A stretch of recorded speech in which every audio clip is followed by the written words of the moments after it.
My name is Jamie Morgan-Besser and I'm from the Australian Red Cross National Recovery Team, and thank you again for joining us for today's webinar, which is Steve Pascoe, What is Community-Led Recovery?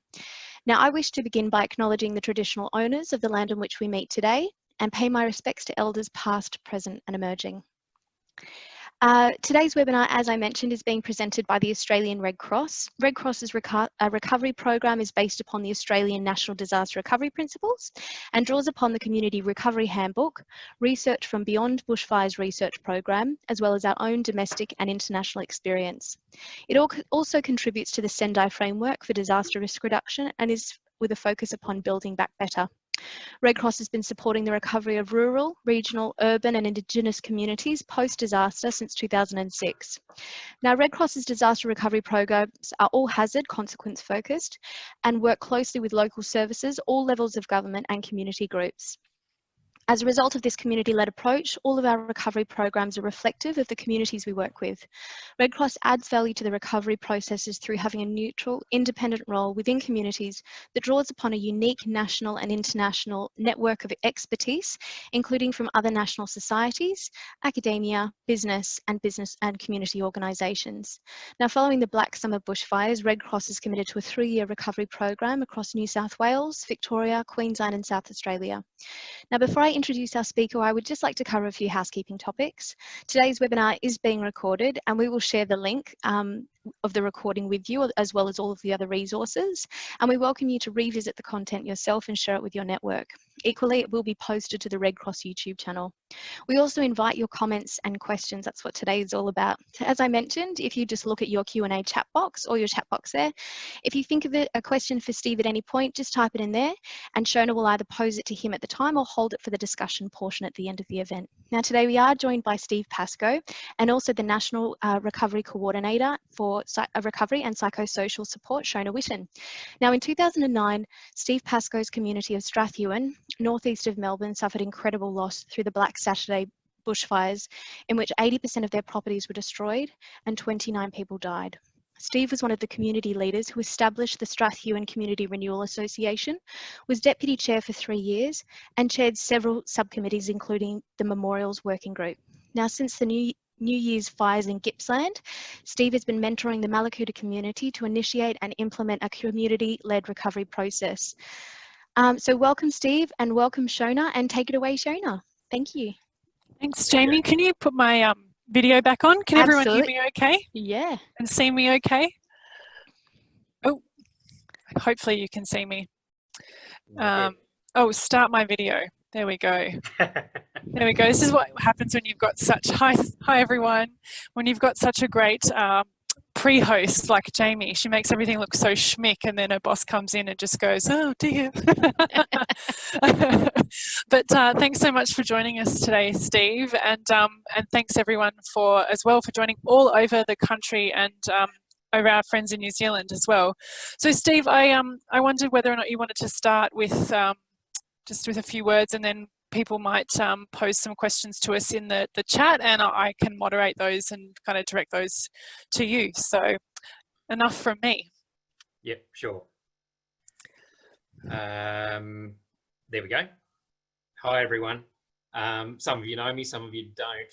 I've been around long enough, obviously, to have met many of you and been involved in emergency management for quite a while.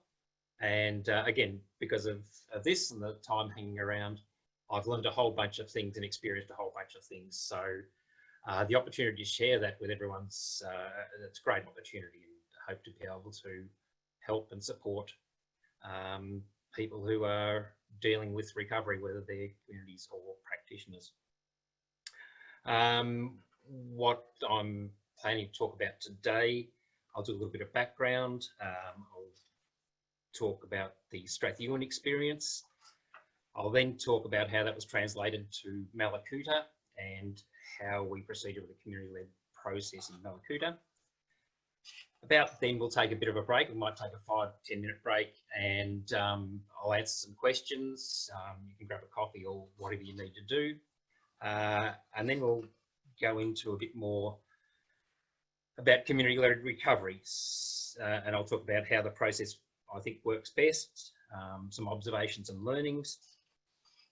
Then I'll get into some nitty-gritty about why governments find it so difficult to do community-led recovery. I'll talk about why do communities find it challenging, because it's not an easy thing and most people don't actually think they can do it. I'm a disaster recovery mentor as of about the 14th of January this year, when I started working with Mallacoota. It's proven to be an extraordinary experience and I think a highly valuable role to play. So I'll talk a bit about the role of mentors, and then I'll talk a bit about the future evolution of the community-driven approach to disaster recovery and where that might head us. So the first part is just me talking about experiences, and then I'll do some more discussion on and get a bit challenging about why it is so difficult to do and why it's such a challenge. And, we often don't get it right. It's really easy, but it requires a fairly big shift in the way we think and the way we work. So for me, I've got 30 years experience in emergency management. I worked in local government as emergency management officer with the then Shire of Eltham. I've worked for the Country Fire Authority as a community bushfire educator. And I spent 10 years at the the city of Knox, which is east of Melbourne, as the emergency management coordinator. During that time, I became very interested in disaster recovery and specialised in community-focused emergency management. In 2009, our town of Strathewen was pretty much wiped out in the Black Saturday bushfires, and our own property was destroyed, and so that kind of was a bit of a life-changing experience. And from that, I started my own consultancy business in emergency management, and worked for a number of years for Emergency Management Victoria as a contractor, and in that time developed concepts around community-led bushfire fuel management planning, and also developed new concepts in community-based emergency management planning, and learned a whole bunch of things through that about what works in communities, what doesn't work in communities, and why it's such a challenging concept. You wouldn't think it would be. It's what everyone says, but it's not what everyone does. So we'll have a bit of a look at how that works. I'm now in the happy position where I don't need to earn money. So rather than packing up and going fishing, I thought I shouldn't waste 30 years of my experience and just pack it away and do nothing with it. Thus my interest in being a mentor and providing that information to people who need it. So I'll start on the Strathewen story. Strathewen is a small hamlet, I guess, 50k northeast of Melbourne. It has a population pre-fire of something over 200 people, has about 100 properties, sits in the foothills of the Kinglake Ranges, very bushy, mostly lifestyle properties, all sort of 20 acres to 100 acres, a small number of genuine farmers, a small number of people living on small blocks.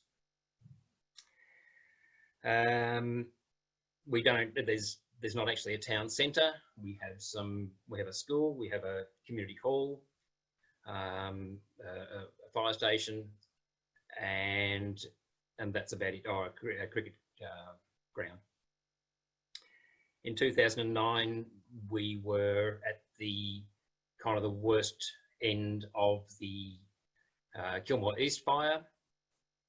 It started in Kilmore East about 11 o'clock and ended up in it went through Strathewen about 4:30 to 5 o'clock, and it had picked up its head of steam and was the most dramatic. And Strathewen seems to be in a tough place for a fire coming from that direction. It generated a lot of spot fires, and it became a very intense firestorm through the valley. 80 of our 100 houses disappeared in about half an hour. All our community infrastructure disappeared, so our hall, the school, the fire station, the fairly ordinary cricket pavilion, and 29 people tragically lost their lives, which was a major impact on our community. A number of those were our existing community leaders who were that stood their ground and lost their lives tragically.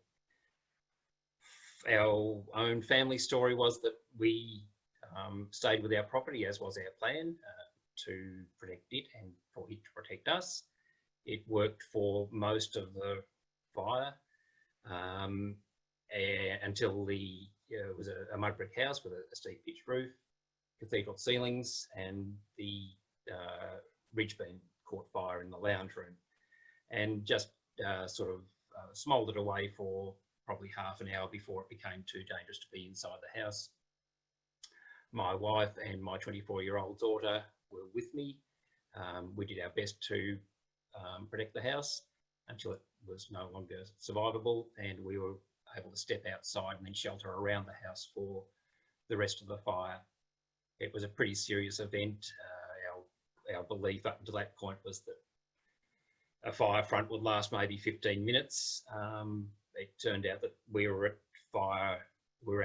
life risk for about an hour. So it was quite a different event than we'd ever thought of or planned for. So it taught us a whole bunch of things about that as well.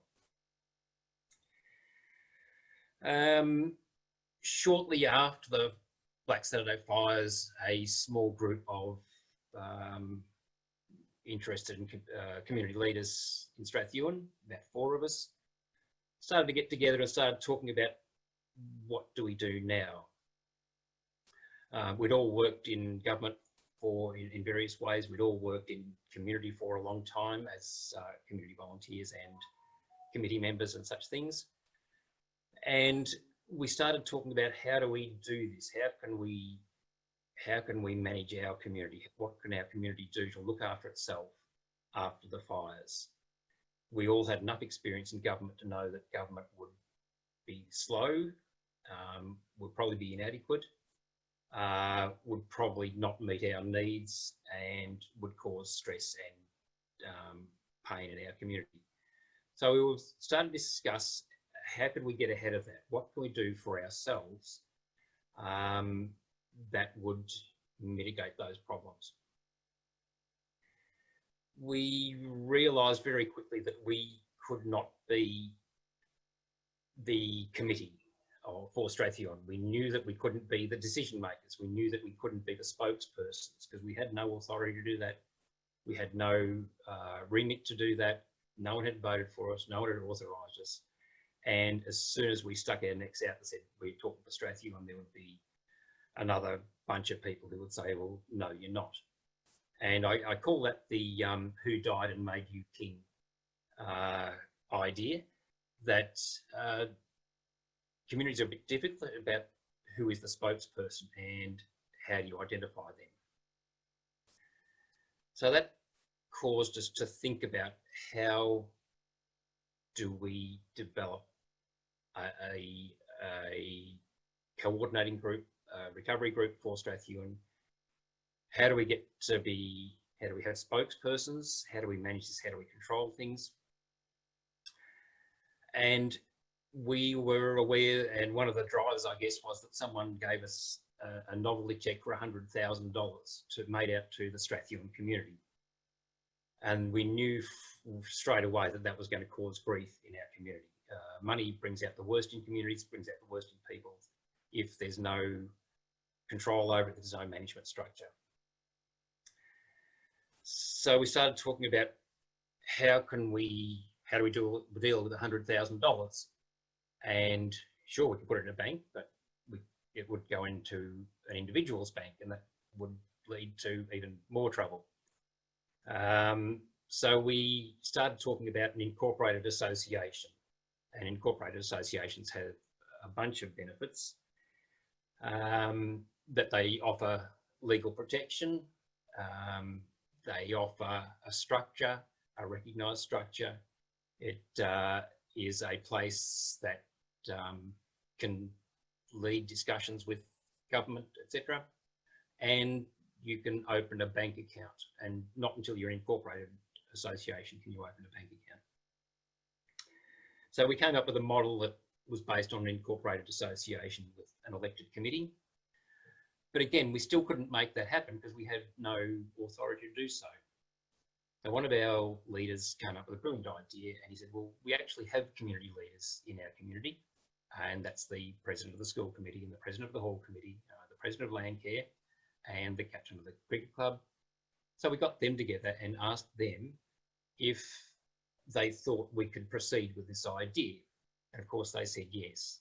So that gave us the permission and the authority based on their elected positions, and they represent a section of our community, to go ahead and plan, develop concepts for an incorporated association. We had developed up some concepts, had a community meeting, and at the community meeting it was agreed to form a recovery association, which went on to become the Strathewen Community Renewal Association.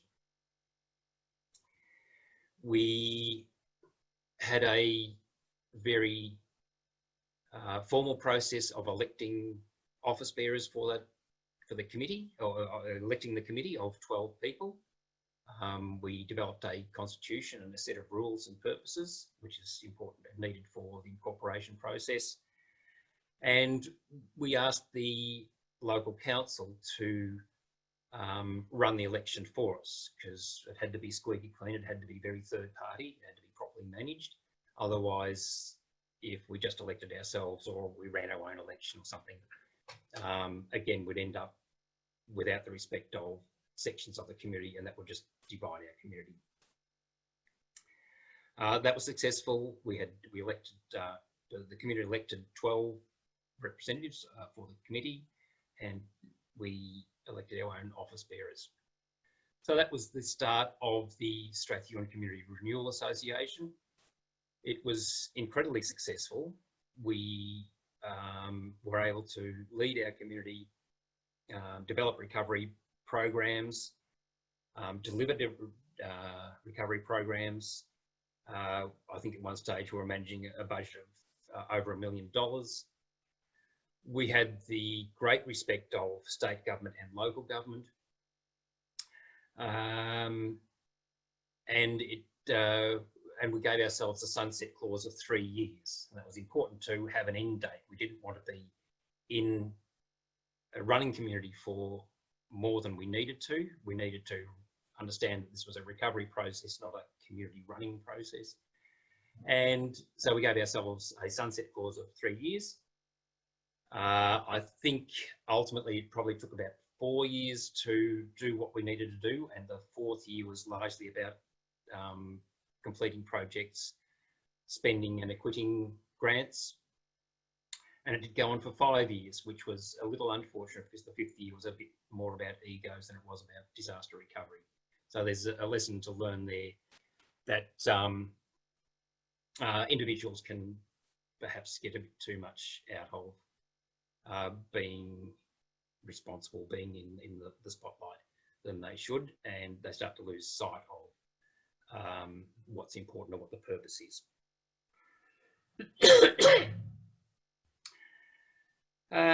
So some observations from that. I'll just check on the time. Terrific. So from that experience, some observations and learnings. Community-led recovery is much more successful than government-led recovery. Communities know what they need, they know what they want, they know their own people, they know their structures, they know what's going on. Government always comes in from a top-down approach. They kind of, and it's based on, generally on government needs rather than community needs, and that's one of the impediments. Another thing I learned, which was a surprise to me, because I thought we were doing community recovery which was just going to be good for our community, it turned out to be really good for individuals. Lots of our surrounding communities had similar recovery concepts, nothing quite like ours, but they ended up having lots of division within their communities, and that paid out to individuals and families. High suicide rates, high rates of family breakdown. We had very little distress amongst individuals. We're all traumatised, of course, and we all supported each other through that. We had one or two families that broke up, and they were largely those families who moved away from Strathewen. So there was another, so that's a great learning as well, that recovering within your own community is really, really, really important, because you all know the same stories, you all share the same experience, and you don't need to keep telling that. Everyone understands each other without having to tell stories or do whatever. People who move away move to another community that doesn't understand anything about them, which they can't integrate with, and it becomes very isolating. So that's a problem. We had great support from our local council, and that was partly because this was such a huge event and it involved half of the municipal area, that they were really struggled to manage. But it was also a fairly brilliant CEO who said, our job is not to do, our job is to help. And so they came to us and said, how can we help? And that was just the best question. That's what I always speak to local governments, all sorts. If all you do is go into an affected community and say, how can we help? You're 90% there. If you start taking over and doing things, it doesn't work so well. Councils, local government's really good at logistics. We lost our hall. We didn't have anywhere for our community to meet. Within a month or two, I think it might be 2 months, our Nillumbik Shire Council had organised a temporary community facility on a vacant block that was now vacant. So great at logistics. They got us photocopiers, they got us heaters, they got all sorts of things. They're really good at administration. They helped us with a whole bunch of administrative things, advertising things, writing stuff, keeping minutes.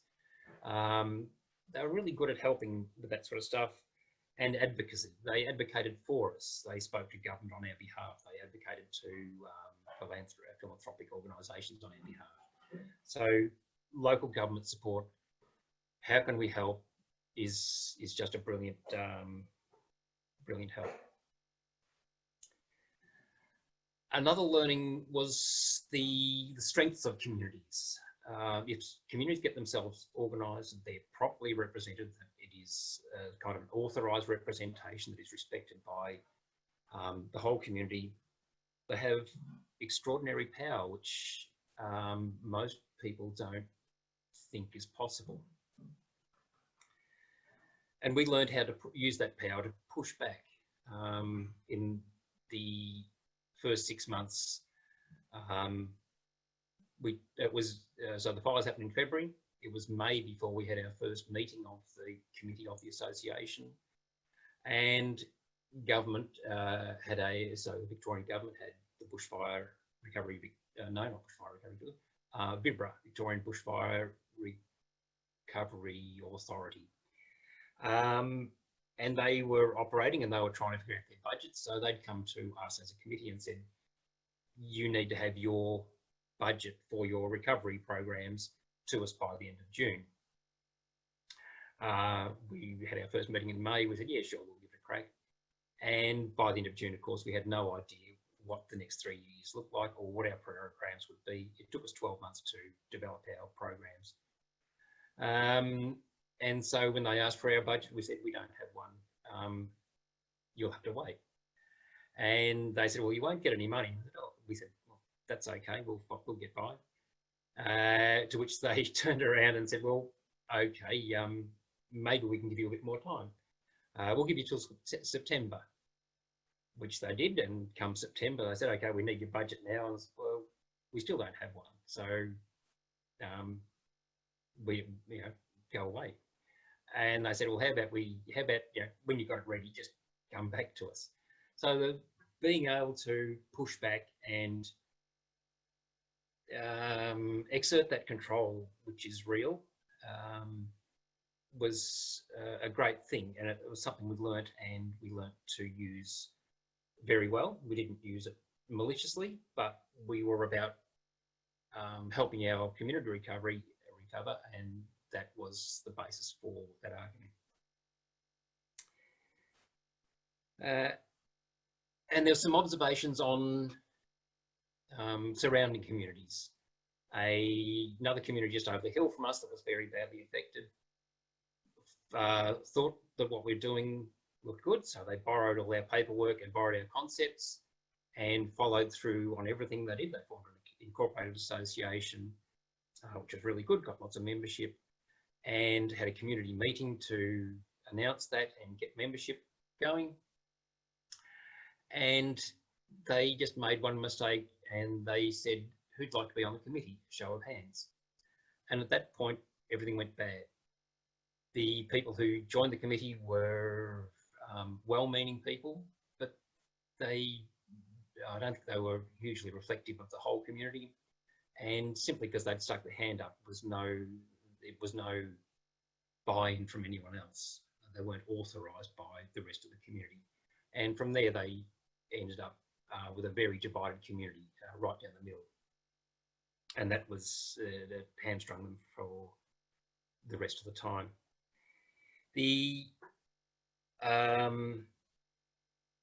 Another community was simply made by people who stepped forward in the first week, and that was just completely disastrous, and it ended up dividing the community, and that community has never recovered. They are still very broken, very divided.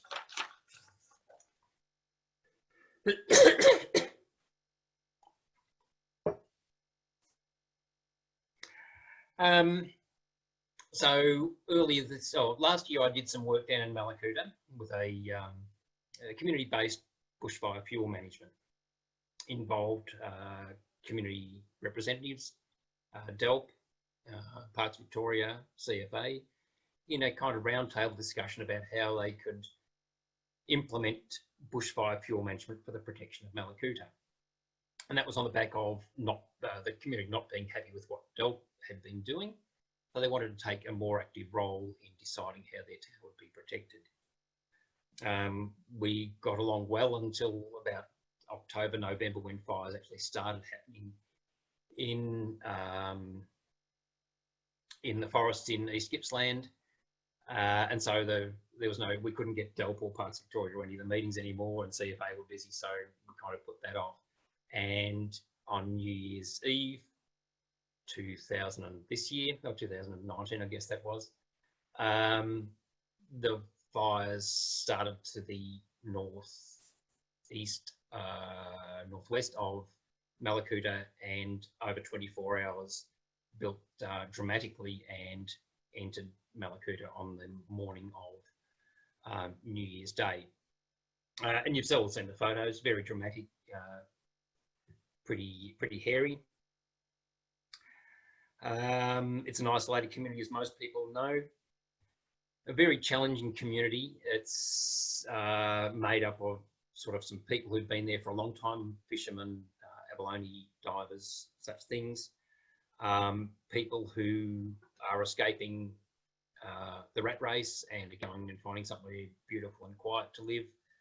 And a bunch of people who have retired from government or from big business and have gone to a lovely place to live.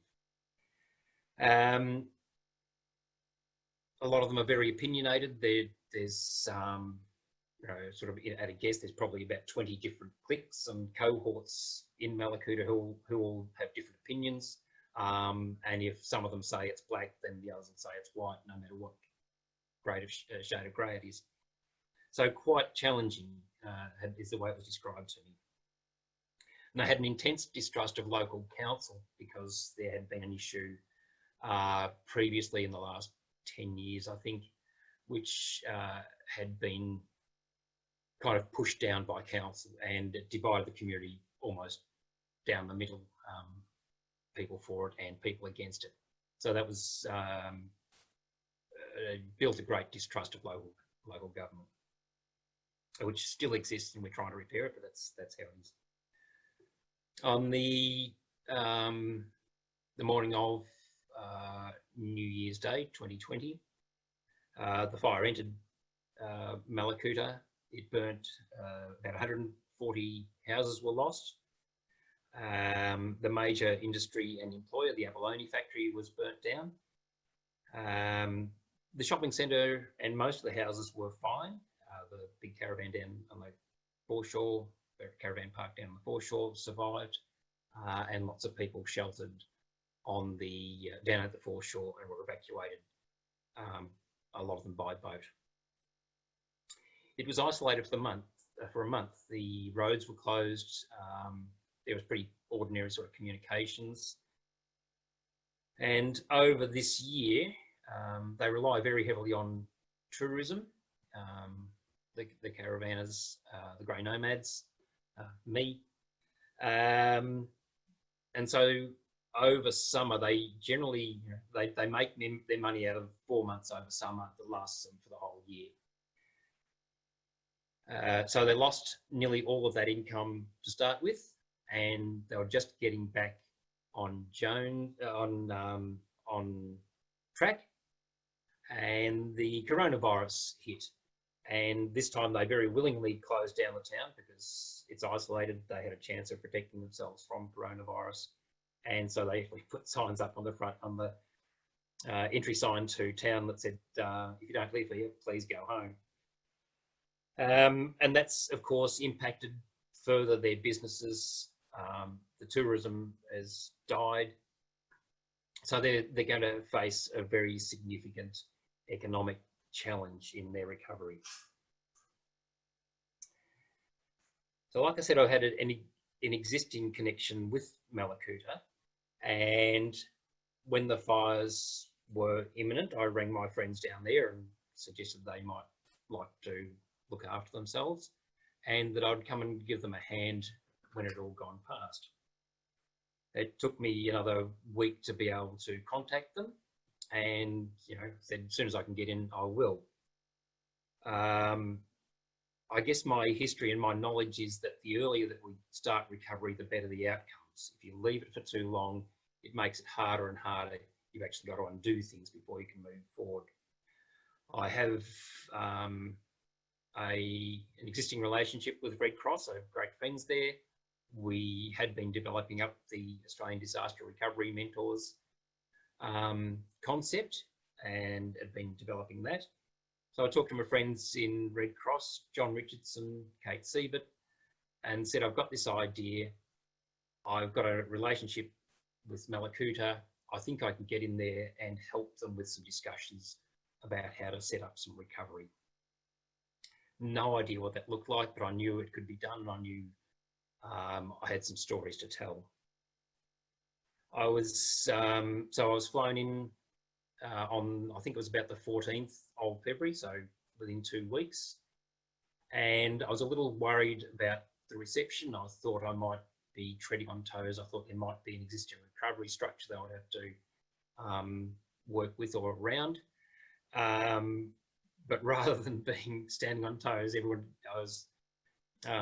was lots of hugs and you're not leaving, you have to stay here and help us. So it was a pretty nice welcome, and I knew that things needed to be done and could be done. Fires were still going. It was still covered in smoke for the next month. It was isolated. Resources were pretty much stretched. It was a pretty challenging place.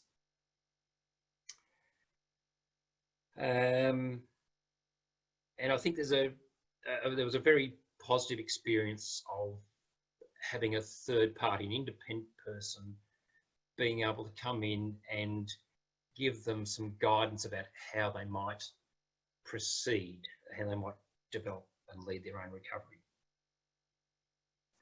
So I think I flew in there on Saturday. My friends down there had organised a meeting for Monday morning of a group of community leaders, half a dozen people. And so I told them the Strathewen story in brief about how we led our own recovery, how we established an incorporated association, how we had a committee, and how that worked and the results of that. And I said, I don't mind whether I don't mind where you go with it from here. If you don't think this will work in Mallacoota, I'm happy to go back home. I'll come back and help you sweep up burnt houses and those sort of things. But those 6, within an hour and a half, had decided that this would be a really good thing for Mallacoota. It was an opportunity to rebuild relationships in Mallacoota that was desperately needed.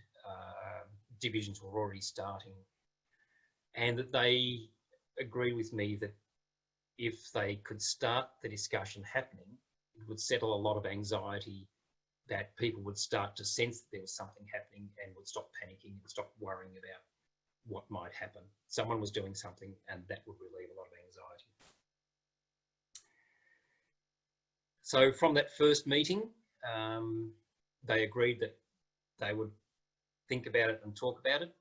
And within 3 days, they'd organised a meeting of elected representatives from the community organisations within Mallacoota. And there was they figured there was around 40 community organisations in Mallacoota, all with elected representatives. They were invited along. We expected there to be about 10 to 15 people, because that's generally about what happens. And we ended up with 60 people in a very small room, very crowded, a great deal of anxiety, I guess, about what these people were going to sell us, and where they were going to take it, and what authority they had to do it, and all of those usual questions. At the end of that, we told, again, a bit of the Strathewen story, how it worked, what the outcomes were, what the benefits were, and proposed that perhaps we could do something similar in Mallacoota. And in that group of 60, by the end of the time we were talking, we asked for hands up as to whether we should keep going or whether we should just forget the whole idea. And by the vast majority of hands went up. I think it was about 58 hands went up. There was a couple of dissidents who wanted to run the show themselves, so it was a bit telling about their ego rather than about the process. So that gave us the permission and the authority to go away and start planning up a model for Mallacoota. It was based on the same concept of establishing an incorporated association, of having a properly elected committee that represented the members of the association. During the time, so as we're getting that concept worked up, we're also exploring options for banking. So there's a Bendigo Bank down there. We started talking to the Bendigo Bank about what it takes to open an account, what help they can provide us. Lots of money was being given to Mallacoota. How could that be managed? We explored incorporation, developed up a draft set of purposes and rules, which would be handed to the committee once it was going. We identified a recovery centre in the middle of town, which is now emerging, being developed up as the community recovery hub. A perfect location, and it was just in those 3 days that we wandered around town, there was a vacant shop, and we said, this is it. And then we had a bit of trouble making it happen and finding someone who would pay for it. But that worked out, and eventually Bushfire Recovery Victoria covered that and continued to. We developed up the concept and proposed and took it back to that same group of elected representatives from community organisations, proposed the formation of association and the election of a committee, and they again overwhelmingly supported that. And within a couple of days, we took that to a broad community meeting. We advertised that very heavily, or when I say we, the thinking group. We called them the thinking group because they had no authority to be a working group. They were just thinking and doing things that they were thinking about. They organised a community meeting at the golf club, They handed out, they letterbox dropped invitations. They sat in the main street for 3 days, talked to people about what it was about. We anticipated that maybe 100 people would come to the community meeting, and it ended up being over 500. It was very enthusiastically supported. We had people coming in the door, picking up association membership forms, signing them and putting them back in the outbox before they actually knew what they were signing up to.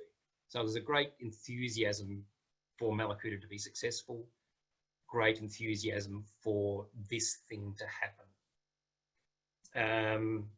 So we told the stories, we told how it would work, we talked about rules and purposes, and called for membership of the association. That happened pretty swiftly, and as of the moment, there are over 760 association members, which is extraordinary in a population which I suspect now is about a bit under 1,000 people. So it gives them the committee a great authority to work on and speak on behalf of community. We asked the council to manage the election. Unfortunately, after a bit of thinking, they decided it was too hard and they backed out of that. Thankfully, Bushfire Recovery Victoria recommended Mallacoota to the Victorian Electoral Commission, and the Victorian Electoral Commission ran the election for them. It slowed the process down a bit, which was unfortunate, but it works out. There were 44 nominations for the 12 positions on the committee, and an election was held, and the outcome has just been extraordinary. 12 really special community leaders, not the usual ones you'd expect, equal females and males, and an age range of 22 to 70. And I reflect on that and go, you know, if only our parliamentary system had worked that well, it would be in much better shape. So a really good outcome. They've been elected about 3 weeks. Did 2 weeks of induction and handover for them. The first by Zoom because we couldn't have community face-to-face meetings, and 2 weeks ago we had a series of face-to-face meetings with them. And last week they elected their office bearers and are off and running. It was interesting that a few people have described the wave of excitement and enthusiasm that went through Mallacoota when the election results, the committee election results were announced. So it's actually been a real positive shot in the arm for the whole community to know that they have someone who is working for them and that is their people they can influence.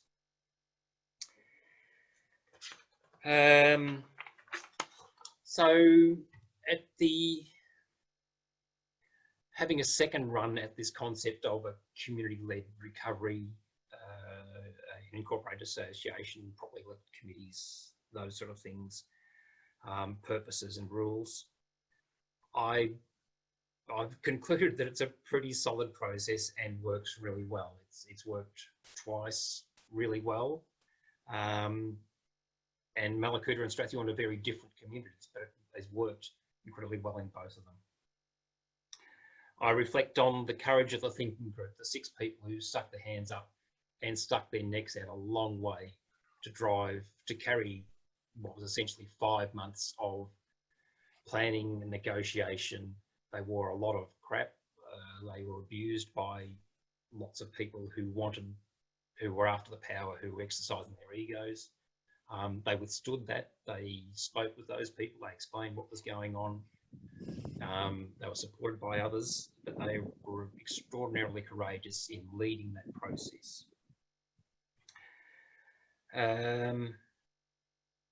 The desire for a different Mallacoota, they didn't want to be what they used to be, which was a very divided, very challenging community. They wanted to be something different, and this provided the opportunity and really pushed the concept of a community association, a whole of community association, and that's what's driven this through.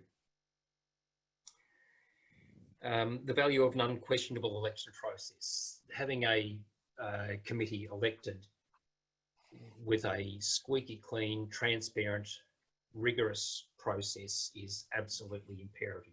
A show of hands just doesn't work. And it needs to be run by a third party. VEC was brilliant. And again, just completely unquestionable. The noisy voices who were complaining about the process just disappeared. They used really, really good engagement processes. They involved everyone they could. They were transparent. This is a thinking group. They put information out continually. And that tells me, and that overrode all the conflict and the egos and the power seekers, because the majority of the quiet people wanted it to be better. The noisy, angry people were just after their own ends.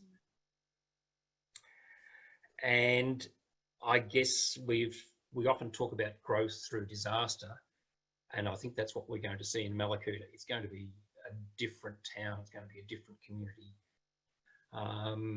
They will be, they're quite traumatised still. They're really struggling, but it will be a better town. They will be, they will grow through the process. They have a whole new leadership group. They'll strengthen their community organisations. A whole bunch of good things will happen out of it. So that's kind of a wrap on the two experiences in two different communities. We might take a break now. Let's call it 5 minutes. And I'm happy to answer questions. So perhaps Shona, if you want to come back in or on or something like that, and I'll do some questions. Yeah, there's about half a dozen questions. So yeah, maybe if we take 5 and we'll everyone can have a comfort break, as we call it, and we'll hit you with some questions. Thanks, Steve.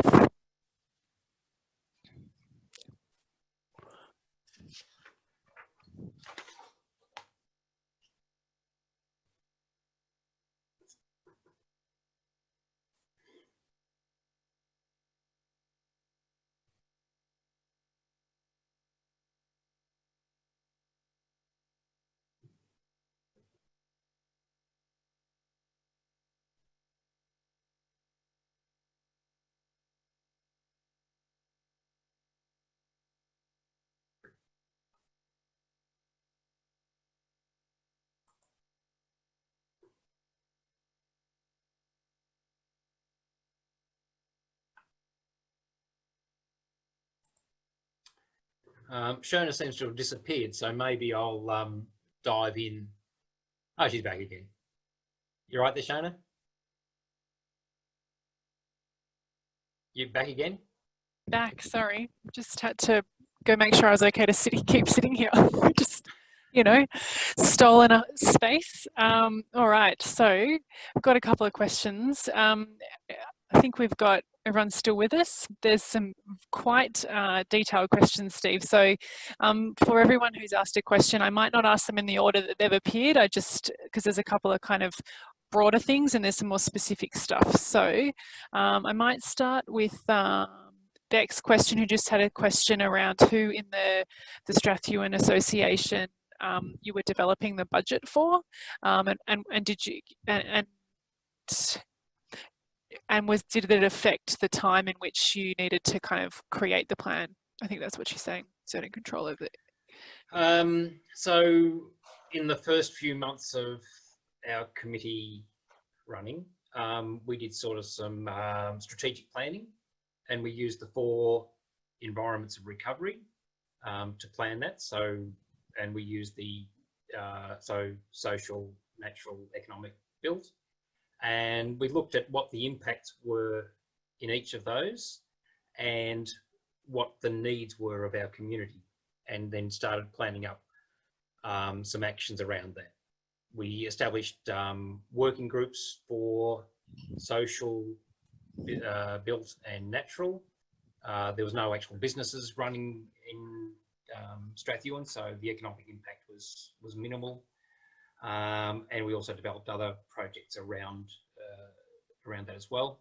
So the budgeting was largely around delivering those actions and programs. Great. So there's a couple of questions, Steve, around the role of the community-based bushfire management group that you worked with in Mallacoota. So Ken is wondering whether or not it had, do you think that the work of the CBBM program has had any influence on the community as it works through the recovery process? And then, yeah, the other question was sort of related, what role did they play in the relief and recovery phase? So they were the majority of those fuel management planning group were on the thinking group. They were the group I met with when I first went into Mallacoota, with a few extras. So that was the relationship I had, and they had representation across a range of community issues. So they were represented land care groups and friends groups. They represented emergency services, had representation from schools and others. So they had a fairly broad representation across the community, and they were really important. So having a pre-existing relationship is terrific. I just saw something come up about preparedness, and we do, our history of doing this emergency management is that we don't spend a lot of time planning for or enhancing recovery, and we don't spend much time or energy or resources in preparing. Most of the energy, I'll say 99% of the energy and resources go into uniforms and lights and sirens, which just is why we end up in these shitty positions of having to make recovery up on the fly and just never doing preparedness. Preparedness is really important. Building that network of people, network of community leaders before an event is really, really important, because you hit the ground running. I know, preparing to recover, the most underdone thing, right? And it's a cycle. I think we've fallen into the traps of thinking it's a linear process, that you prepare, you respond, and then you recover, and then you all go home. But the recovery process is a great opportunity to prepare, and I can see that happening in Mallacoota. They'll start talking about the fuel management group will be stood up again, and they're also already talking about how do we survive the next one? How do we prepare for that? How do we have a store of fuel? How do we get backup generators in town, and those sort of things? How do we get backup communications? So they're already talking about preparedness stuff, which will make the next event better. That's good. There's a number of questions on the Incorporated Association kind of setup and process. So I might ask Sharon's question first. So they have started in her community, a community-led Incorporated Association. Moving into charity with COVID, they've stayed operational within the needs and to align to the needs and wants of their community.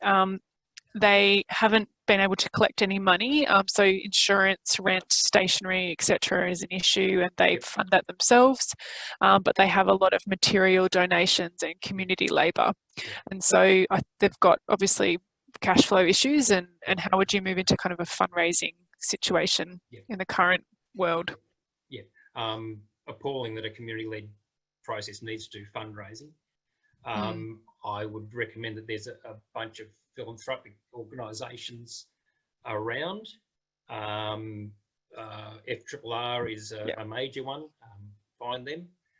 But it's appalling that our government-led recovery processes don't actually consider providing operating funding for community-led recovery.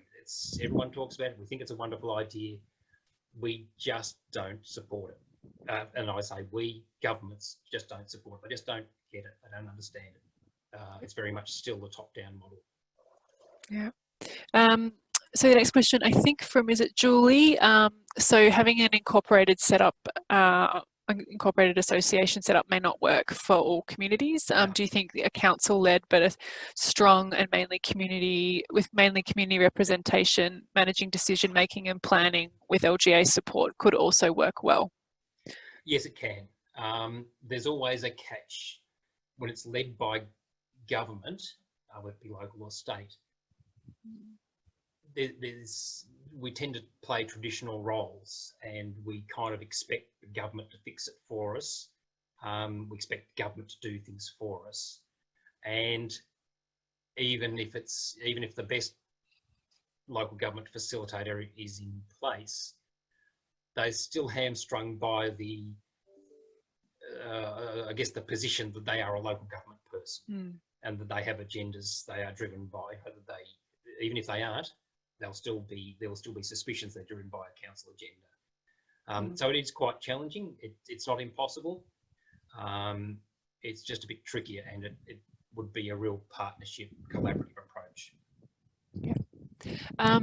And so Margaret's got some questions on sort of how you would describe the people who are on the incorporated association. So what kind of backgrounds and skill sets and do they have, and what sort of led them to being elected by the community? It's a great question. In Strathewen, we actually, when people were nominating, they had to provide a statement about why they think they would be good committee members, and that was provided out to the association members who elected them. I think similar was done in Mallacoota, although it was with 44 people, it was a bit more of a challenge. But again, in isolated communities, people kind of know everyone, and people, everyone was worried about what happens if the wrong people get on the committee. And I kept reassuring them that the process will protect you from that. That I have absolute trust in good people knowing who good people are, and that's how it turned out.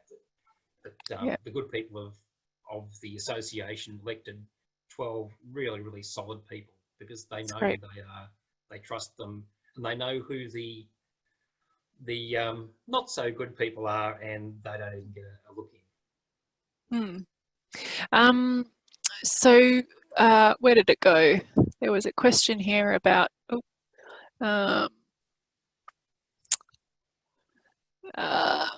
so I think from Kerry, and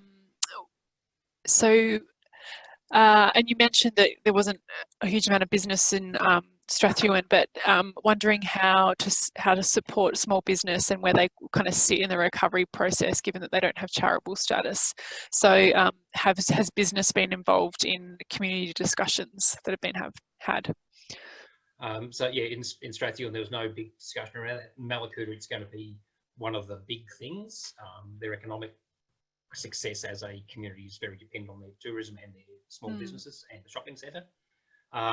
So that's going to be a major thing. My observation on disaster recovery is the economic challenges are a slow burn. They take longer to impact, and so you have a bit more time to work into that. They're currently setting up an economic recovery working group, and through our disaster recovery mentors group, we've found a mentor who's from Tathra, who led their discussions and economic discussions in Tathra, and he's offered to come down to Mallacoota and help them with those discussions as well. Yeah, great. I think so just it's quite important, and all of this is just about facilitated discussions, just about starting to have a chat about what the issues are, what are the impacts, what are the needs, what can we do about it. It's really simple. You don't need to have a master's degree in economics to do it. You just have to talk about what's important and how do we fix it. Yeah, and I think it speaks a lot to being able to connect people to share experience, right, as well, Tathra, and you being in Mallacoota as well. It's really important. We might stick on the recovery environments. There's a question about... Might make this a bit... Perhaps this is the last one. Yep, okay. The end. Okay, so there's a question around how built environment practitioners, so architects, etc., can leverage community approaches so that building spaces that are built back are useful, relevant, and meet local people's spatial aspirations. That's lovely to build back. So much donation money gets raised, and these funds are very managed in a top-down way, and it sort of seems like there isn't kind of the community isn't leveraged in the kind of built space. So again, built environment recovery. They will establish a built environment working group and have discussions about what the impact has been, what the needs are, how they can facilitate that.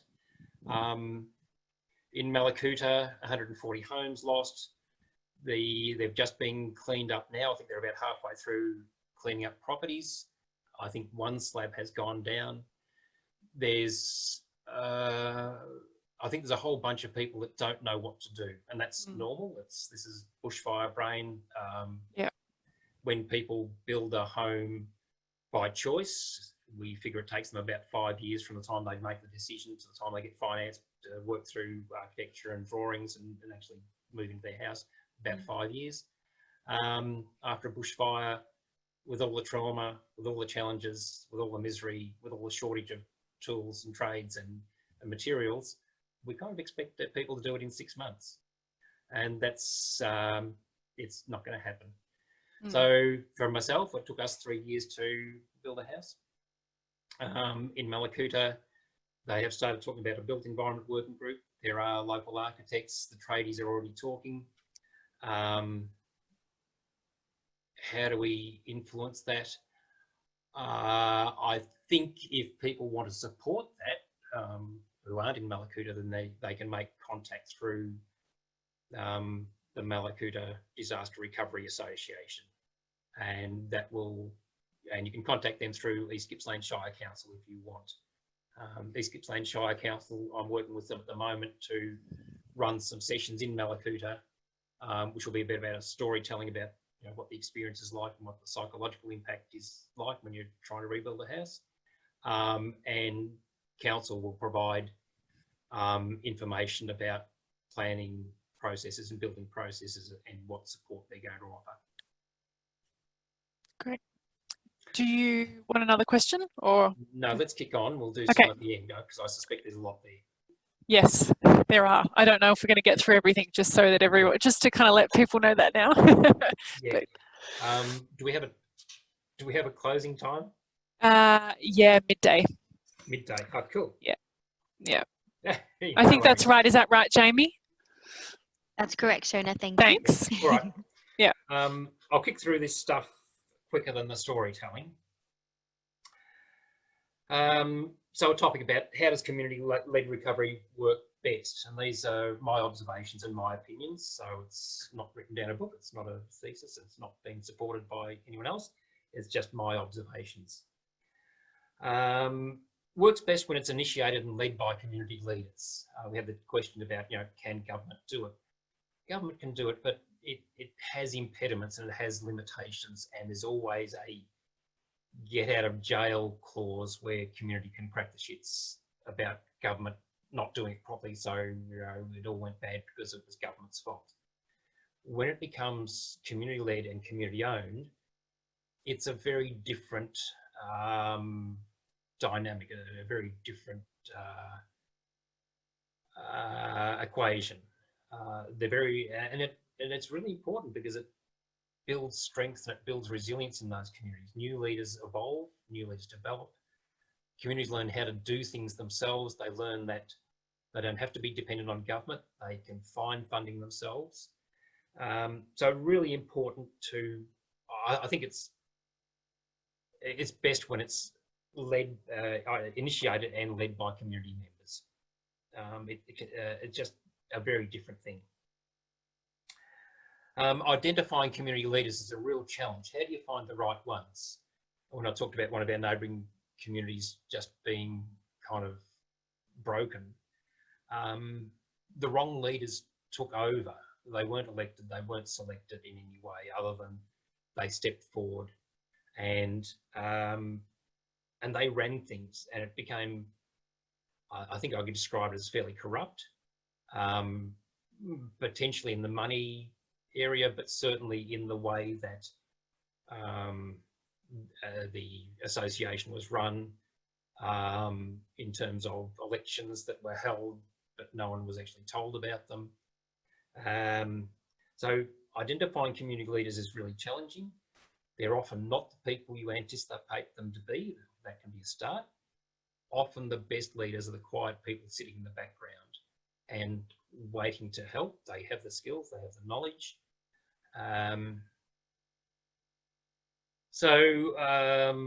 It's a really challenging thing. And again, it's something government doesn't do terribly well, but communities do well because they know who their people are. They know who the people are who have skills and they trust. So again, a community-led process works best. An extensive process of local engagement and participation. You've got to spend a long time, taking your time, a long time in getting the process right. And that involves lots of discussions with lots of people. The process of engaging existing community representatives, so through existing organisations have committees, they have elected people, and those elected people represent a segment of the community. So if you can engage those, then they can take the discussions back into their organisations. And I reckon in most communities, you'd cover at least 50% of the population simply by engaging elected representatives of existing community organisations. Being open and transparent, going to community and telling what the plans are and seeking feedback is important. But it also needs to be taken with, some of the feedback will be ego-driven and control-driven, and so that needs to be put into context as opposed to the noisy, angry people shouldn't drive the agenda. They should be considered, but they don't own it, and you need to consider the quieter people that are sitting in the background to see what's going to happen.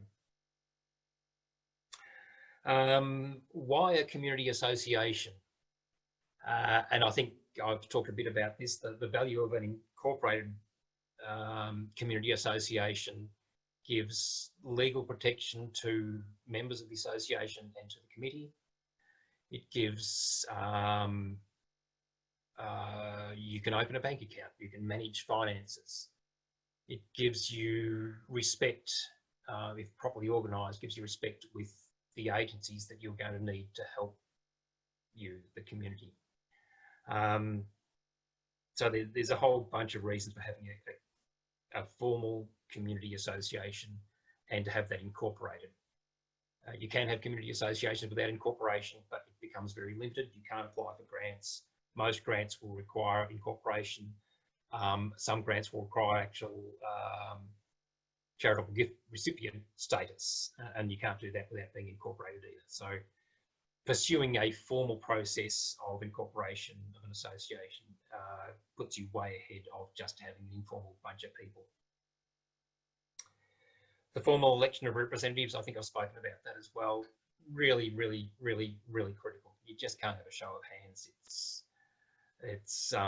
No, I'll retract that. You can have a show of hands and you can have a sort of a formed up committee if it's a really small community and everyone trusts everyone and it's a wonderful thing and everyone's okay. But if it's not that, then you really have to go down the formal process. Yeah, I think that's probably enough on that. And again, support from government is really, really important. You can't do this as a community by yourself. You really do need support of local government and state government.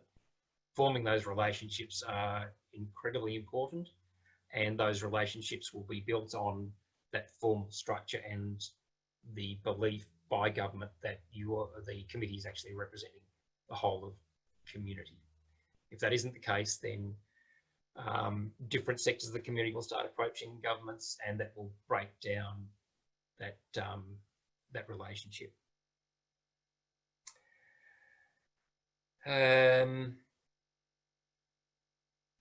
So observations and learnings on the community-led process. Why community-led? Affected communities understand the impacts and needs better than anyone. And this is probably the difference, perhaps the difference between a government-led and a community-led. Local folk just know stuff. They know who's struggling. They know who's not come to meetings. They know where they're hidden up in the bush. They understand the impact of losing the abalone farm, abalone factory. They understand the impact of the tourism industry. And they know it instinctively. You don't have to do a range of surveys, or you don't have to develop an environmental scan. You don't have to spend months on an environmental scan. All you have to do is trust local people. They know. The local communities know their strengths, weaknesses and vulnerabilities. So they know where the resources there are. They know who the right people are to do things. They know where to go to them. They know the people who aren't so good and people to perhaps not involved so much. And they know where the vulnerable elements of community are sitting. So again, it's instinctive. They know stuff. They've got a history of it. You don't have to do surveys. You don't have to have a bunch of official stuff to find that stuff out. It just exists. I guess one of my passions for community-led planning and recovery is that communities are there for a long time before the disaster event, and they'll be there for a long time after the disaster event. They're really invested in getting good outcomes. They're really invested in doing a good job. Governments and agency staff are there for 6 months, 12 months, 2 years, 3 years, something, and then they go back to their normal jobs. And they're driven by those timelines, whereas communities are driven by forever. And they're invested in themselves. So they want good outcomes. They believe in themselves. They will make a huge effort for themselves that external agencies just can't do.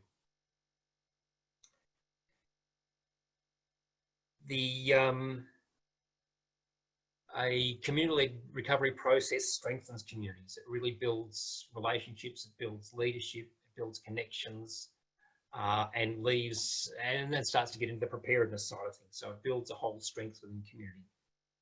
One of the challenges, one of my soapboxes, I guess, is that we talk over the last 10 years a lot about resilience. It's become the buzzword. And unfortunately, I think that's all it is for the most part. It's a buzzword. What we actually have is, what we've developed over the last 30 years is a whole dependency problem, where communities have become dependent on government, and government has become dependent on being depended on. I can speak for hours on that as well. So a community-led process, whether it be in preparedness or in recovery, builds resilience and helps them get away from the dependency model. One of my other soapboxes, one of my learnings for the last 10 years is that when I started working on a new concept for community-led planning, I thought it'd be relatively easy because all the organisations I worked with all had community engagement people, and all I needed to do was retool them and we'd be successful. It'd be quite easy. But what I realised was that they actually do what they're actually engaging communities on is the business of the organisation. So they were running an organisation agenda, not a community agenda. So I turned it around and saw the community-led planning and recovery process is actually about agency engagement, not about community engagement. Communities are already engaged. They already care about their own space. What we need to do is engage agencies in that space. And so it turns the whole thing around, and agencies become participants and partners as opposed to the leaders and controllers. The other thing I learned about community processes is they're not linear. We all expect things to have a start point and have a 5-step process that ends up in success. And community processes aren't like that. It's like our own lives. We don't start with a plan. We don't go through a step. Community process, we try to draw diagrams about what a community process, a led process would look like. And ultimately, we came up with a process that looks a bit like that. And it goes on, and sometimes it heads off in a direction that fails and comes back, and then it goes off somewhere else, and it keeps going. And this is about, we started the process, we didn't have the right people. So we get the right people, we keep going, and then we realised we didn't even ask the right questions to start with. And then we go on, and then we realised we didn't have enough information. So we go back, and then we get a few more people. And so it's not a straight process. It takes a lot of time, takes a lot of energy. It's nothing that governments are comfortable with. It's often not what we as people are comfortable with, but it is the reality. It's not a linear process. It's not a straightforward process. It's had a lot of discussion, and it takes quite a bit of time. My experience in community-led processes, it takes, in a new community with new facilitators, new agencies, it takes up to 6 months just to build the relationships and the trust and the respect. And you can't do much else before you do that. So spending the time at the front end will lead to better outcomes. If you rush it, if you try and push through, it'll end up like lots of projects and just a failure. So into sort of another of my soapboxes, or another of my passions. I'm a bit of an anarchist. Why do governments find it so difficult to do community leader, allow it to understand it to anything? They just don't get it. An experience of that was in Victoria. We, about 5 years ago, DELP and CFA, or the government of Victoria really, developed a Safer Together program, which was, said all the right words. Our community is the centre of everything we do. And brochures were written, were wonderful, full of words and full of great philosophy and that sort of thing. That we work for community, we do what we do to help communities and make them safe, all those sort of things. And almost immediately, the organisation that were running it came out and said, and so we're going to deliver 20 community-led processes in the next 12 months, and these are the communities that they're going to be. And kind of immediately, they've lost the way. It's not community-led at all. They're making decisions. It's all about top-down control. It's all about government needs, not community needs. So governments aren't great at leading recovery for a lot of those reasons I've already talked about. They just don't. They're foreign to the communities often.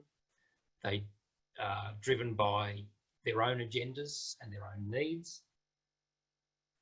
And I think we touched on it before, recovery's never been a priority for governments.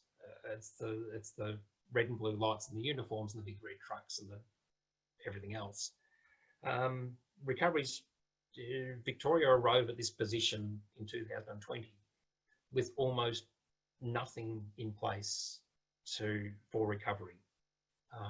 It had been good years ago, but it's kind of been wound down by neglect and some bureaucratic infighting, and it was a disaster. We kind of got here with nothing. So I don't think recovery's ever been a priority for governments. I suspect it never will, because it's not sexy enough.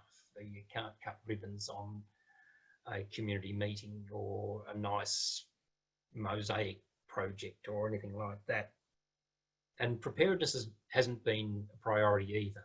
And that's a real problem, because if we spend our energy and our effort in preparedness, response would be much simpler and much less important, and we would be doing much less recovery, or our recovery would be much more effective. Governments have, have a business as usual drive, I guess. They like to use their existing systems, and even if they develop something up special for recovery, it still uses a business as usual approach, and we've seen that with the evolution of BRV. It's a government department. It's a government. They're using government processes, despite the fact that they're very passionate about community-led. They've implemented a whole bunch of things that are not community-friendly, and kind of established parameters that can't be changed now. So that's a bit of a challenge, and I'm sure they'll work on that. I know they're listening. So I think we just need to soften that and be more genuine about, if we say we focus on communities and do for communities, then we need to be more genuine about that. But really uncomfortable for governments to do that. Government timelines and priorities are not community friendly, and they're not community focused. There's a whole lot of needs of government to report on things. They need to report on widgets. It's much easier to report on, and that was the Black Saturday experience, continual reporting on how many houses had been built and hadn't been built. That was kind of the major measure of success of the bushfire recovery process. And we all know that building houses is kind of, it's 5% of recovery. There's a whole lot of other stuff involved, focusing just on houses. But it's easy to count. It's really difficult to count on, the well-being of 2,000 people. It's much easier to count on how many houses have been built. And the timelines are always based on budget cycles. It's always based on election cycles. It's always based on a whole bunch of government timelines, not on community timelines. We know that community recovery for communities and for individuals is somewhere around 6 to 10 years.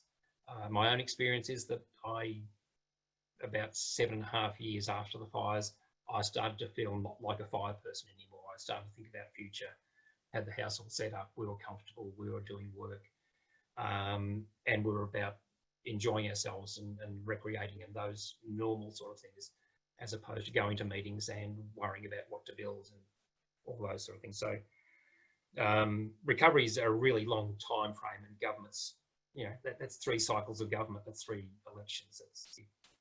Governments just don't do it well. There's a whole bunch of political pressures which are often driven by media snapshots, by front page news, by needing to sell something, to needing to have a good news story, which is all built into why governments are challenged by this.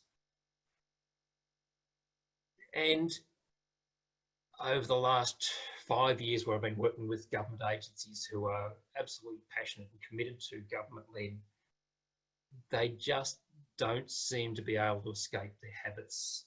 They don't seem to be able to escape the top-down approach, the power and control process. They're very uncomfortable about facilitating and listening and allowing communities to lead themselves. It's really challenging. Even the best facilitators struggle with it, and their bosses don't really get it. Governments are pretty much driven by controlling knowledge and controlling the resources and controlling power, and they're just not very good at sharing that. That's one of my other soapboxes if you want to have me on some other time. So government find it really challenging, and I'm not sure that's going to change. It requires a really big shift in thinking and a really big shift in the way that governments relate to communities, and kind of almost turning everything on its head. And that's just, it might be a bridge too far. But why do communities find it challenging? So you'd think that a community-led process would be, really well liked or really picked up and taken by communities. but they actually find it really challenging and often push back on it. And why is that? So I reckon over the last 30 years, maybe even longer, communities and individuals have become very dependent on government. If we go back 60 years into rural communities, they relied on themselves for everything. There was no government in their space. They had to do everything themselves. They looked after themselves. They looked after the vulnerable. They did everything themselves. In the last 30 years, I reckon it's probably since, no, I'll say in the last 50 years. I think it's probably since Ash Wednesday, 1983, in Victoria at least. Government's gone bigger and bigger in emergency management and very much the lights and siren stuff. And communities have become very dependent on them fixing things for them. So I've actually grown dependency rather than resilience. And something that I think was, we talked about a few years ago, was about learned helplessness. That communities have learned to be helpless, and that's been encouraged by governments and agencies, not deliberately, but accidentally. And they generally, we sort of sit around and wait for government to fix everything for us. I've worked in communities to kind of enthuse them into a community-led, community-based approach to planning or to fuel management or for recovery. And I talk about these radical, crazy, anarchistic ideas that communities can do this themselves, and that it's a really good idea and that it's possible. And somewhere about halfway through the conversation, someone will go, but who says we're allowed to do this? And it always sets me back on my heels, and I go quiet for a little while, and eventually someone up in the back row goes, well, who says we can't? And that's the moment where they move forward. There's no reason why communities, there's every reason why communities should lead their own, be masters of their own destiny. But we've lost that ability. We've lost the desire to be leaders of ourselves. Within communities, there's some challenges about enabling the good local leaders. There's a whole lot of power and jealousy and ego goes into who's going to be the boss. And often, you know, if they're the people, that's not the right people. So enabling the good local leaders is quite a challenge. And it's not done quickly. Often really good, experienced, excellent leaders sit in the background and watch what's happening before they decide to get involved. They're often quiet people. They're just watching, and if you get it wrong to start with, they go, well, that's not going to work. I'm going to touch that. So it's quite challenging getting the right people involved. And I guess one of the biggest challenges for communities is, for most communities, they've never done this before. They've never had a disaster before. They don't know where to start. They don't know how to progress. They don't know what the steps are. They don't know that they can do it. They don't even know what it looks like. So there's a real challenge for communities, particularly in the disaster recovery space. So that kind of leads me into the concept of mentors. So since Black Saturday, a few of us have been talking about, it would have been wonderful to have someone who'd been through this experience before just to come and have a chat to us and say, this is what we did, this might work for you. And we worked on a concept of how do we develop up a group of mentors? How do we make available people who have been through this before, who have skills and experience, who have the right approaches, and how can we make them available to other communities when they become disaster affected?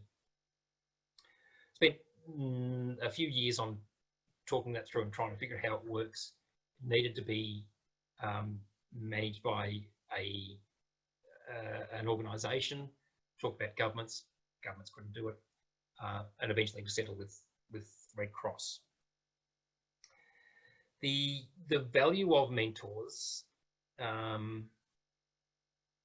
or the useful mentors are independent, third-party, experienced, and they have expertise. So they've had some experience in disaster recovery. They've had perhaps some background in government management or organisation management, business management, those sort of things.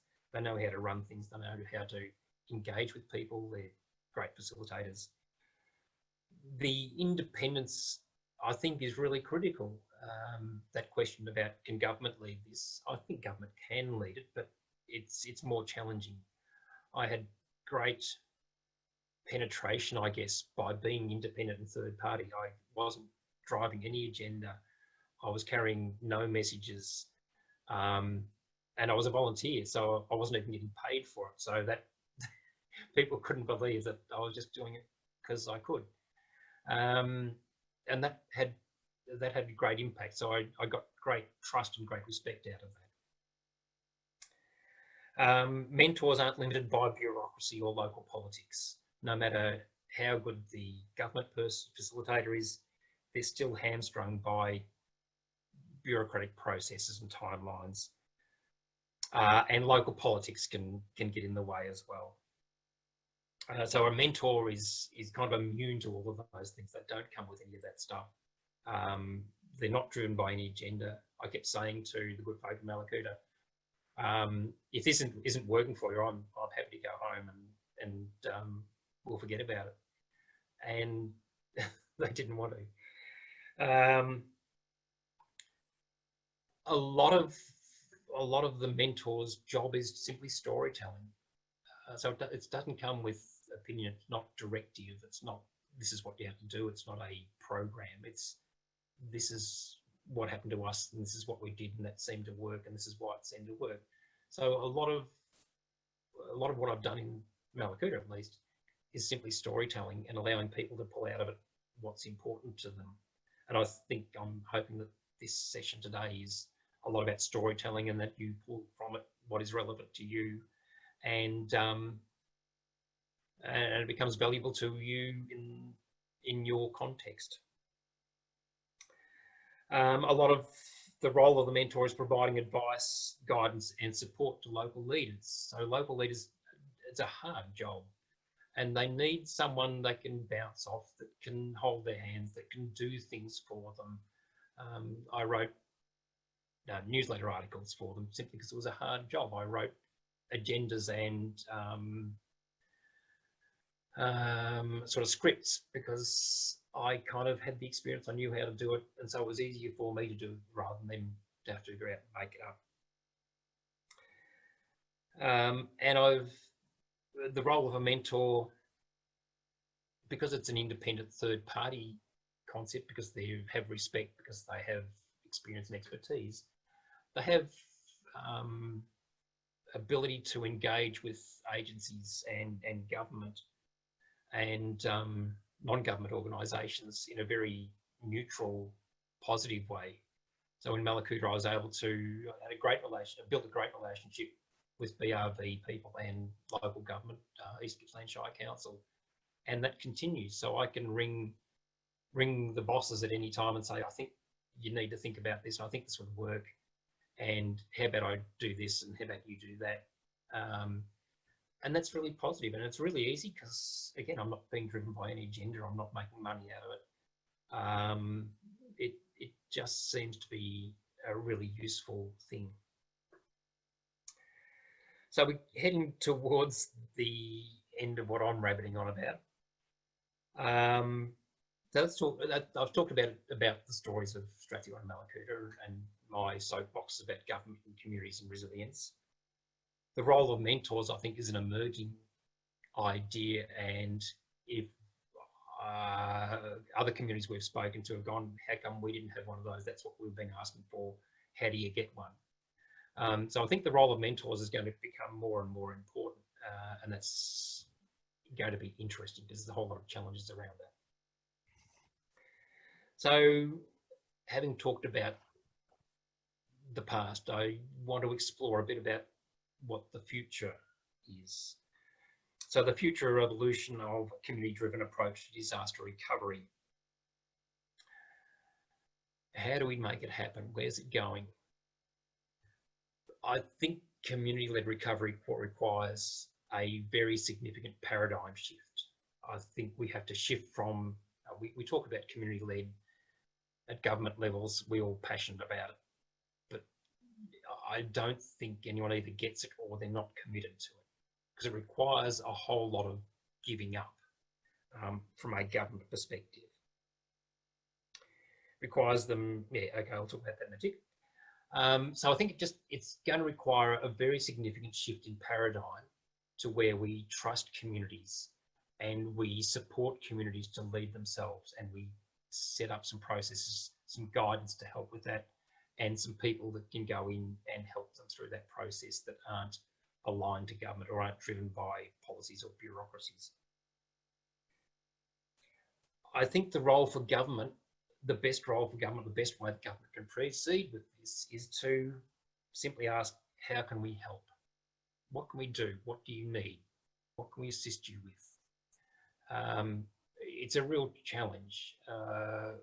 When I was doing community-based fuel management planning in the township of Monbulk in the Dandenong Ranges, I was working for EMV. EMV was a very bloated organisation at that stage, had a huge number of people working for them.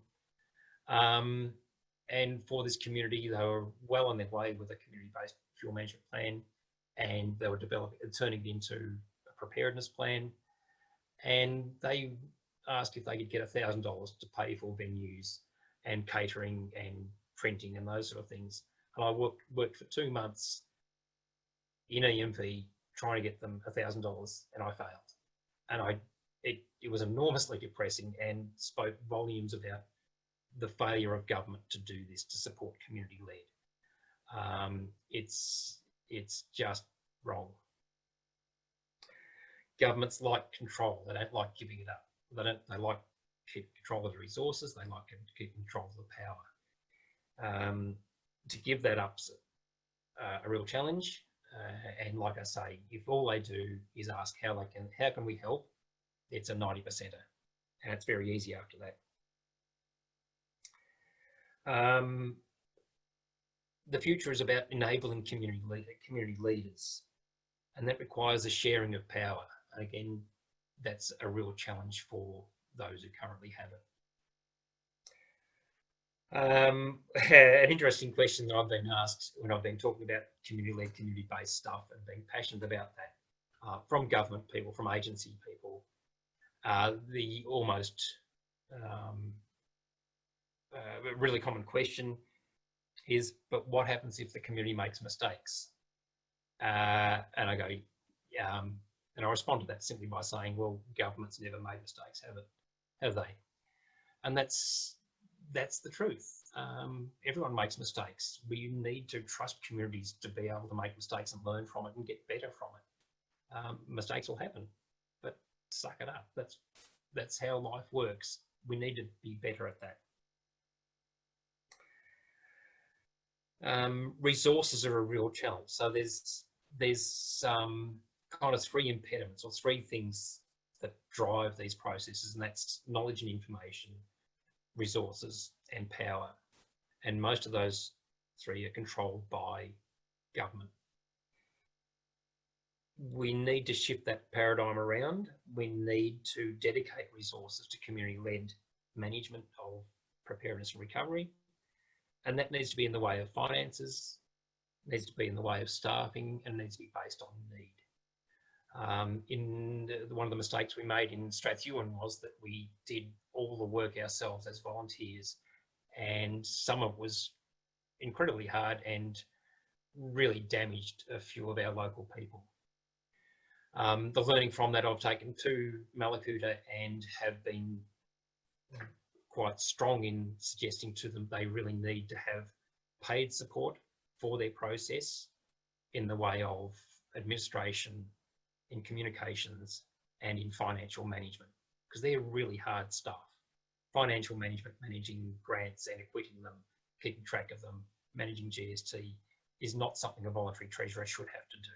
They really need some support in that. Administration is huge, and just laying the administration of a 760 person association on one volunteer is not particularly good. And the communications now is such a key thing. You can't do enough communications. It can never be good enough. And you really need to have a paid person running that on a day-to-day basis, managing websites, newsletters, social media feeds. All of that is very much a professional position. And we need, governments need to come up with resources for that. We've been trying to make it happen, and East Gippsland Shire Council has provided the administrative support, which is tremendous. But you know, for a 3-month period, I'm sure it will extend with a bit of luck. But finding the money for that is a challenge. Communications has been a big challenge. I suspect financial management will actually come through the community as a pro bono, or we'll find money to pay a consultant to do the books for them.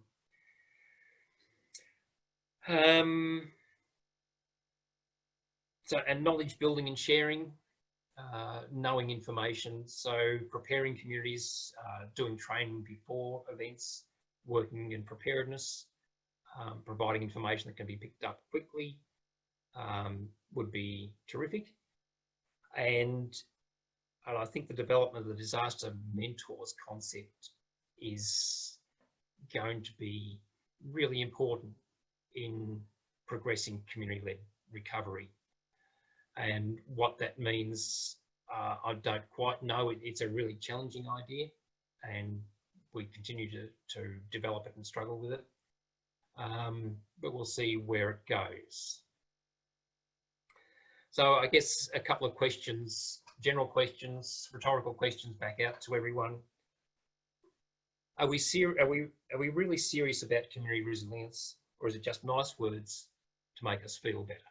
Do we really care about community resilience? What does it mean? How do we actually do it? And it requires giving stuff up. It requires building communities rather than making them dependent. Can we do it? Will governments ever be able to cope with the change required to make community-led the way recovery is done? Is it ever going to be possible? Can governments actually do it? Can they avoid the bureaucracies and the politics and the requirements of those to share power, to hand power to communities to do this themselves? And I guess as importantly is, do they have the courage and commitment to invest in communities? Because that's quite a challenge in itself. So there's some questions. Just dive. I suspect there are a bunch of people punching the air at the moment going, yeah, right on. I suspect there are a few people going, oh, a bit uncomfortable with that. And I suspect there's a few people going, that's bullshit.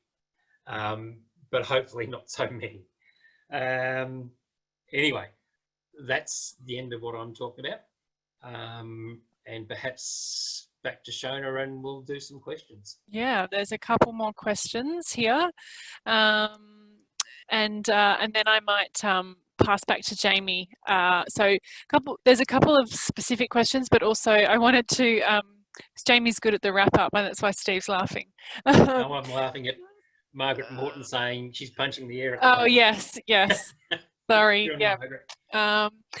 Okay, so a couple of questions, Steve, around sort of, you know, the nature of the community-led process, sorry, it's a bit noisy here, working well in a sort of geographically defined community, but what if, say for example, the Strathewen process, if it would translate to an urban setting, or whether or not if there wasn't a clearly defined kind of physical centre to a community?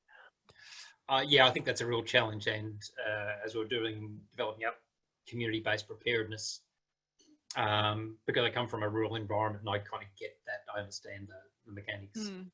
And people know each other and that sort of thing. In an urban environment, they often don't know their neighbours. I think it's different, and it may be more reliant on government. Yeah, okay, great. There's a couple of questions here on the mentoring program. So Janine, who's likely to pay for mentors? Is it through grants? Or they volunteer? Any thoughts on that, Steve? At the moment, we're all very committed to being volunteers. Mm-hmm. But the concept kind of evolving. Our willingness to be volunteers is based on a sort of a one-on-one relationship with someone who needs mentoring, and that's just, you know, maybe a face-to-face and then some phone calls over a few months. Or it's a fly-in, fly-out model, which I've done a few times in South Australia and New South Wales, where I'll go and talk to a community about something and then fly back home again, and that's probably the last time I talk to them. The concept we're developing up now, which is very, very much about community mentoring, is it's much more ongoing, and more in depth. How that evolves, again, I'm okay to do it because I can. It may become an imposition on other mentors. So how it works, we are still struggling with. It's really powerful as a volunteer. So that's a real something we want to keep. But can mentors do this ad infinitum at their own? Red Cross supports the costs, so I need to say that Red Cross is fantastic supporting the accommodation and transport costs. So we just donate our time. But that, some say, that might be an impediment as well. So, and there's a discussion also that a number of our mentors are also consultants. So they could be employed directly. And that has a different connotation as well. So I don't quite know the answer to what the right flavour and picture looks like. We're sort of just learning on the fly, building the plane as we fly it, as they say. Just while we're on the mentoring, Mike has a question around how you stop the mentoring process from becoming part of another part of a government-driven recovery program. Yeah. Well, good question. Not making it government-driven to start with. Yeah, hanging out with Red Cross. And I guess I've a good mentor, a good facilitator always goes in with, you know, they start with the end. They start with not creating dependencies. I was working on how do I get out of here from the first moment? How do I make myself redundant? How do I not do things for them? I need to sort of facilitate and help them through the process, but my job is not to make them dependent on me. And that's challenging. I've seen other people who have built their own ego on having people dependent on them and leading recovery processes, and seen that just turn to disaster and for everyone involved. So the avoiding that trap of becoming part of the machinery, I think, is important. It's like a catalyst. You just work alongside, you facilitate, you mentor, and you keep very hands off. Yeah. So a question from Jennifer around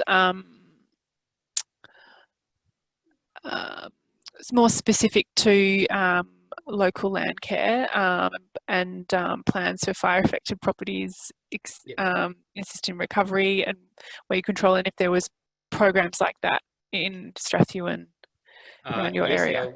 Our land care group was critical in our recovery. It was the only organisation in Strathewen that was incorporated that could hold monies in the short term.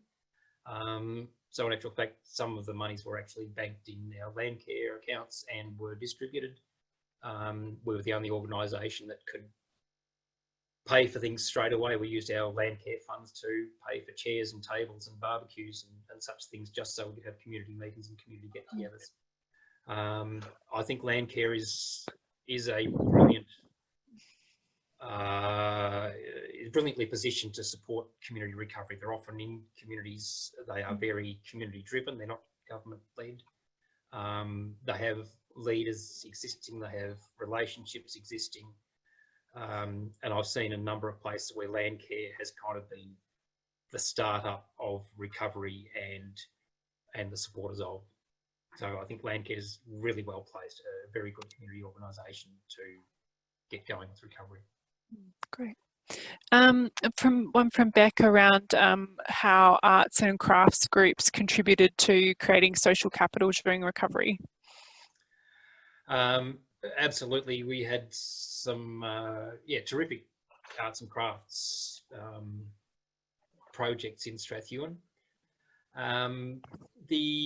My observations on them was not about the outcome, it was about the sitting down and chatting. Our women were terrific at doing that, getting together and sharing and caring over a project, whether it was knitting chooks or doing mosaic letterboxes. And they were long-term projects, so our women got together and had coffee and shared stories and tears and laughter and everything else. Really, really good for their own recovery. Men are really crappy at doing that. Men tend to get isolated by themselves, fixing stuff. Not so good. The only time we ran a men's beer and pizza night every Friday night for a while, and it was just get together and talk crap and have pizza and beer. At some stage, someone said, well, we actually should, we should talk about issues and men's problems and that sort of thing. And so, yeah, okay, let's do that. We'll have that for the next meeting. And no one turned up for the next meeting.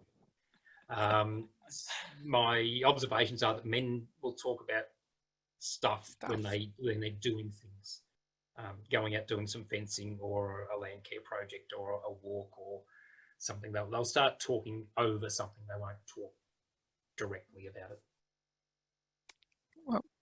Well, I think we might have to wrap up on that. I might pass to Jamie for our final kind of housekeeping things, but thanks so much, Steve. Always good to see your face. Yeah. And thanks for everyone who's joined us. Jamie, over to you. Awesome. Thanks heaps, Shona. And thank you so much for joining us for our webinar.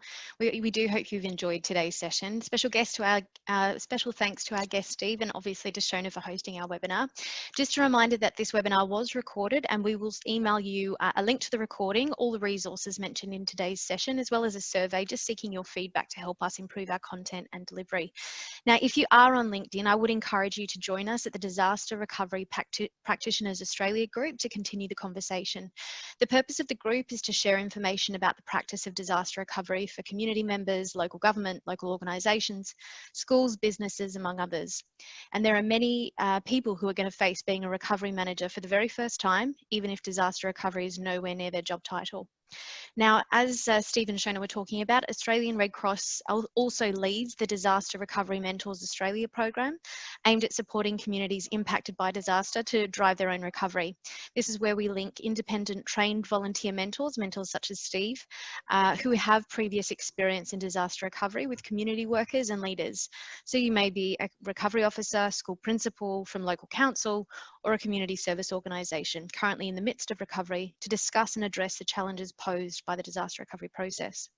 Now, the mentoring aims to help community leaders avoid the unnecessary pitfalls of recovery, help normalise the recovery experience, and equally share their experience and provide support and act as a sounding board. So if you are interested for further information on the program, please email us at recovery@redcross.org.au. This was one of a series of webinars on offer to communities and practitioners who are currently going through disaster recovery. So please keep an eye out on the Red Cross website for upcoming webinars. Thank you again for joining us, and until next webinar, goodbye.